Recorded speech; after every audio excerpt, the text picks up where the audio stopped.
सुलोचना वासुकी नाग की पुत्री और लंका के राजा रावण के पुत्र मेघनाद की पत्नी थी। लक्ष्मण के साथ हुए एक भयंकर युद्ध में मेघनाद का वध हुआ। उसके कटे हुए शीश को भगवान श्री राम के शिविर में लाया गया था।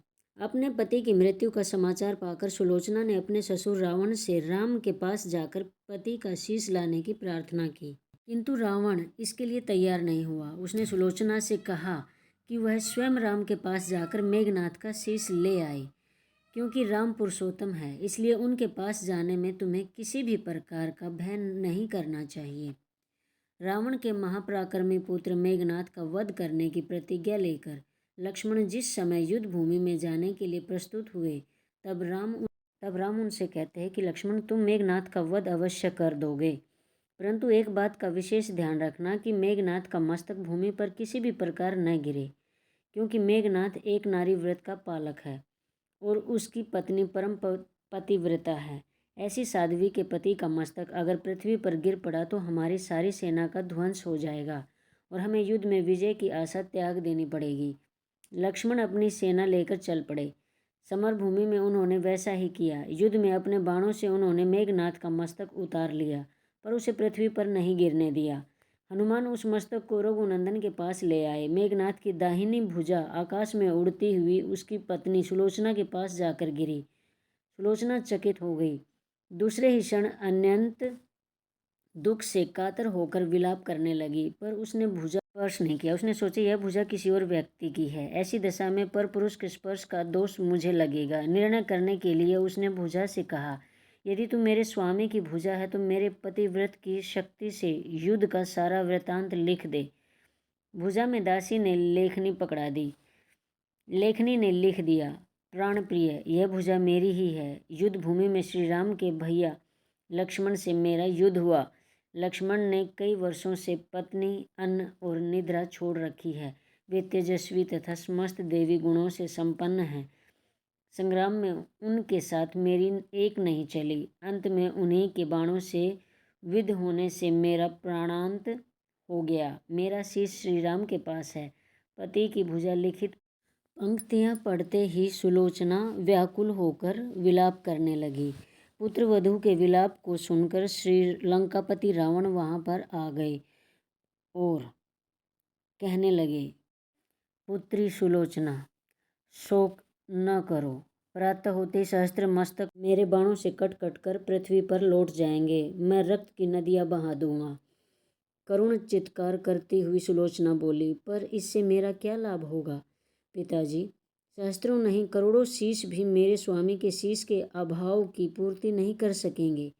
सुलोचना ने निश्चय किया कि मुझे अब सती हो जाना चाहिए, किंतु पति का शव तो रामदल में पड़ा हुआ था।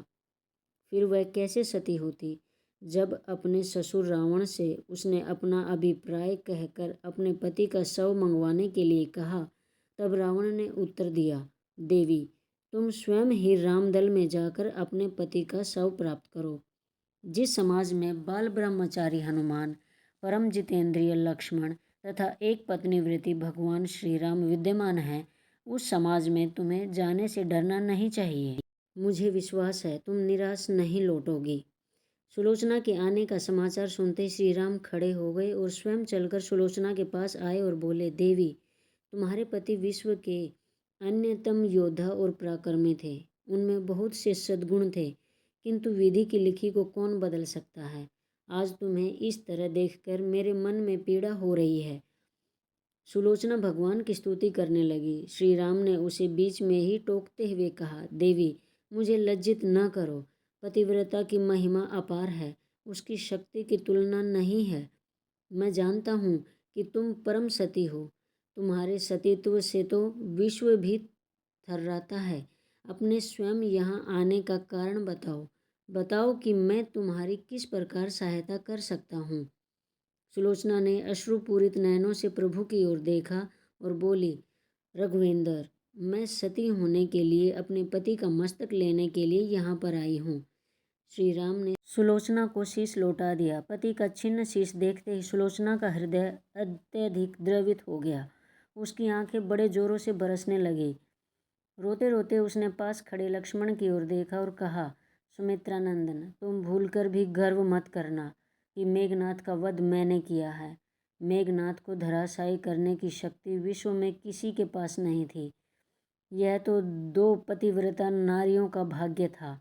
आपकी पत्नी भी पतिव्रता है और मैं भी पति चरणों में अनुरक्ति रखने वाली उनकी अनन्य उपासिका हूँ।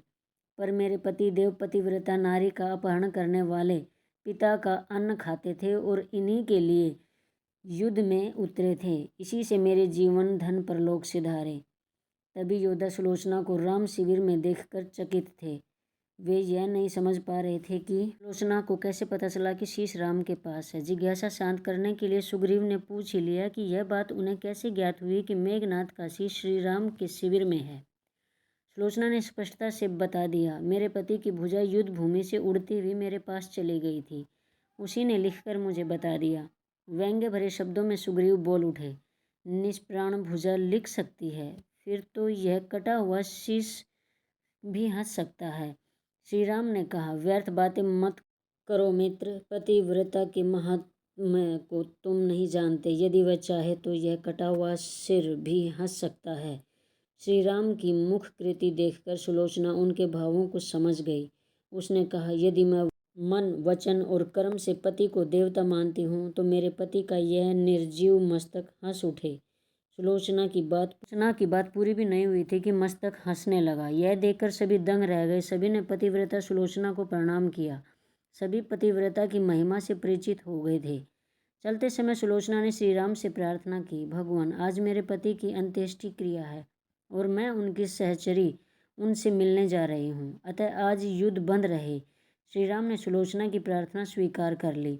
सुलोचना पति का सिर लेकर वापस लंका आ गई। लंका में समुद्र के तट पर एक चंदन की चिता तैयार की गई। पति का शीश गोद में लेकर सुलोचना चिता पर बैठी और धधकती हुई अग्नि में कुछ ही क्षणों में सती हो गई।